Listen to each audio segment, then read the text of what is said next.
Hello and welcome to Euro Roundup, the show where we analyse everything to do with football across the continent. Today it's a managerial special, and joining me in the studio is the one and only Christopher Hamill. Where are we starting, Chris? Hello there, mate. We're going to start with Jorge Sampaoli, who is replacing Unai Emery at the helm for Sevilla. Now, I personally am a big fan of Sampaoli.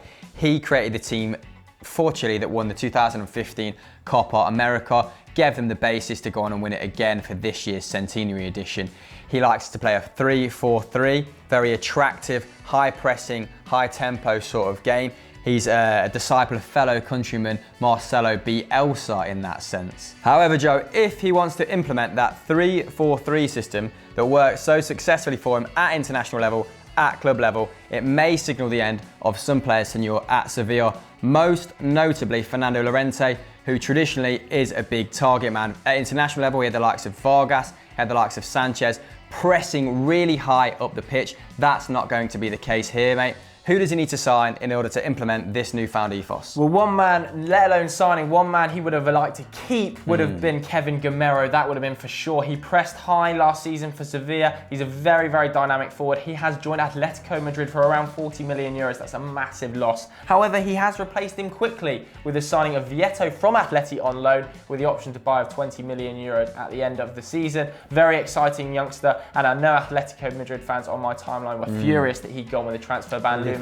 They've also signed Ben Yedder, the striker from Toulouse, who of course grew up playing futsal until he was 20. So we know what he's all about. Very good in transition, very good on the ball and technically. So two good signings already. However, one man who I think is going to be very key to this Sevilla side is Steven Nzonzi of old Blackburn fame. We know he wasn't great in the Premier League, but over in La Liga, he really does dominate in terms of physicality. And in that pivot role, he's going to be central to Sampaoli's transitioning football into a 3-4-3 system. However, with Vieto signing and Ben Yedder, where do we see them finishing? How are they going to do this season? Well, mate, it'd be surprising if they broke the hegemony of the trident Atletico Barcelona in the league, but if they were to finish fourth in his first season and progress into the last 16 of the Champions League, we'd see that as a very successful debut season. But what do you guys think? Sevilla fans, let us know your aspirations for the season to come in the comments below.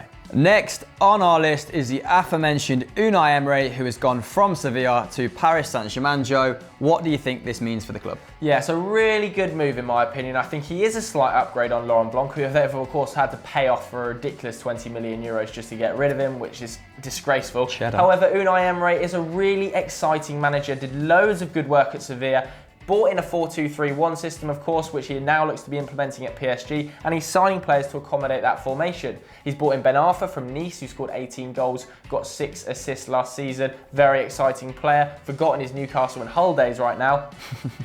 He's also brought in Gregor Krychowiak, who's a very exciting central midfielder and was highly coveted by a lot of Europe's elite clubs, including Arsenal. Sorry, Arsene Wenger. So it looks like he's shifting away from Laurent Blanc's 4-3-3 system and into a 4-2-3-1. Edinson Cavani might well be his mainline striker now that Zlatan Ibrahimovic has left. However, there are a lot of questions over that squad now he has shifted formation, aren't they, Christoph? And as you intimated that, mate, it does look like Unai Emery is going to entrust Cavani with that lone striker berth. The Uruguayan got 19 league goals last season, so not a bad return, even though there was some ill feelings towards him from the PSG fans. There was a bit of a common conception that he missed an awful lot of chances that was sort of semi-backed up by the stats, but guess what? The only player who missed more than him was the new god, Zlatan Ibrahimovic. So you'd have to take that, it ebbs and flows there. What they do have is a surplus of midfielders though, mate. So they may want to get rid of one of the likes of Matuidi, Rabiot, Thiago Motta, who's actually just signed a new contract, so he doesn't look like he's going anywhere, may have accepted his role as a squad player. They've added Krychowiak. So it does look like potentially Matuidi's on his way, and that may facilitate the move for another striker. They only have Kevin Jean-Augustin, who's a very promising young forward in the ranks to back up Cavani should he become injured. So that may be one area that he might want to invest in. He'll definitely want to invest in a striker, that's for sure. And like you said, he's probably going to offload a central midfielder. But what we want to know is who should he sign up front, guys? Should it be Alexandre Lacazette from rivals Lyon? Let us know what you think in the comments below. The next manager we're going to be looking at is the youngster that is Vincenzo Montella, who has taken over the poison chalice of AC Milan, Christoph. Well, mate, I think Poison Chalice is underselling it slightly. They've been through 7 managers in the last 2 years. Yes, 7. Now, this guy comes from Sampdoria. He was only there for 6 months at the latter end of last season where he pulled them out of a dogfight.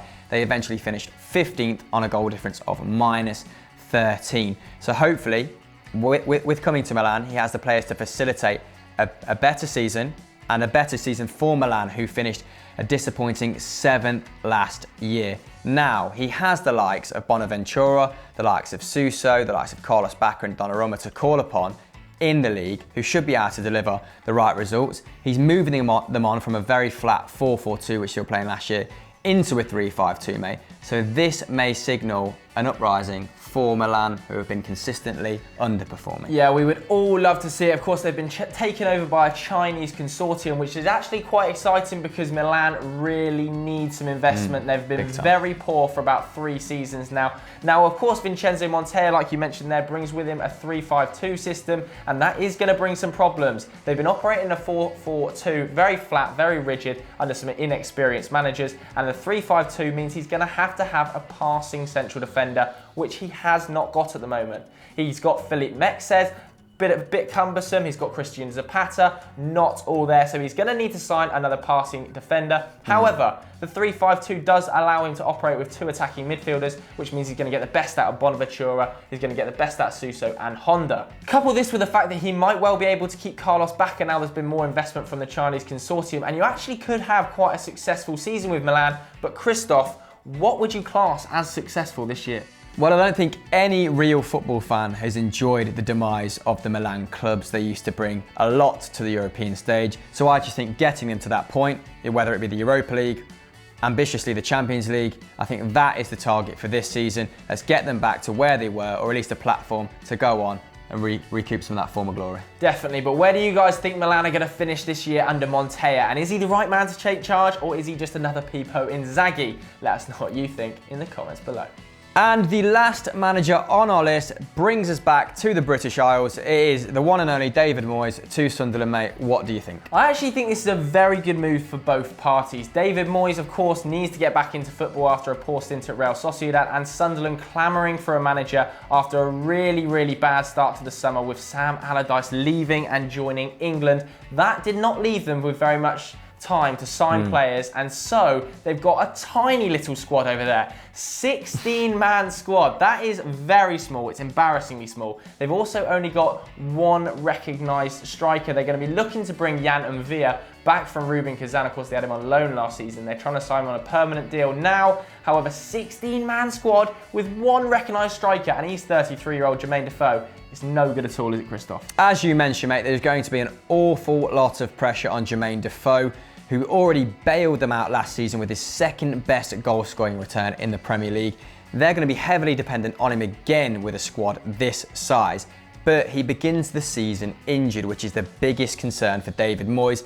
It means he has to go head on into the market for a striker. And is there any readily available for him to find? He might have to unearth a diamond. He did do that, you know, at the likes of Everton. He got the best out of a mediocre squad, but with only familiar entities such as Fellaini, Januzaj, Carlos Vela, who was a standout performer, his ill-fated period at Sociedad, linked with the club. It doesn't look like there is an easy solution on the cards. And Joe, realistically, Man United aren't going to accept anything less than, what, 20 million for Fellaini? You know, just plucking that figure out of the air. Januzaj would probably be on loan. He's on quite high wages as well. So, not a great start on paper for David Moyes at Sunderland. Not a great start at all, and of course Sam Allardyce threw them under the bus, so it gets even worse for Sunderland fans. But where are they going to finish, and is David Moyes going to relegate Sunderland this season? Let us know what you think in the comments below. So that concludes our managerial Euro roundup. If you enjoyed this video, guys, be sure to check out our top 10 Bayern Munich rejects featuring the likes of Goetze and Hummels. Yeah, and as always, guys, please do like and subscribe.